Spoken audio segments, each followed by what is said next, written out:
ဒါလေးကလည်းတမျိုးစားကောင်းတာပဲတဲ့ကျမအင်ရသူတွေကတော့တိတ်ပြီးအကောင်းမကြိုက်ကြဘူးရှင်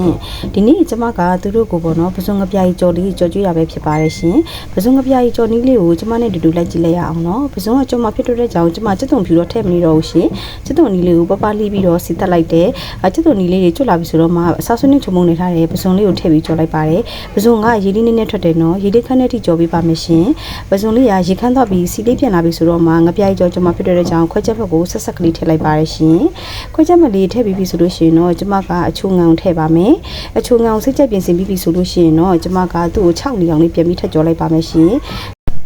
အခုဆိုရင်တော့ပစုံငပြားကြီးကြော်နီးလေးရသွားပါပြီရှင်ပစုံငပြားကြီးကြော်နီးလေးကိုပေါ့နော်ကျမတို့အရင်အရန်ကြိုက်ကြတယ်ပစုံကိုချက်တောင်မကြိုက်ဖ ೇನೆ ကျမတို့ကပေါ့နော်ဒီလိုကြော်တာလေးရယ်ပစုံကင်လုတ်စားတာရယ်ပစုံအစိမ့်တုပ်လုတ်စားတာကိုတအားကြိုက်ကြပါတယ်ရှင်နောက်နေ့တွေကြားလို့ရှိရင်လည်းနောက်တစ်မျိုးစီကိုဆက်လက်ပြီးတော့တင်ပြပေးသွားပါမယ်ရှင်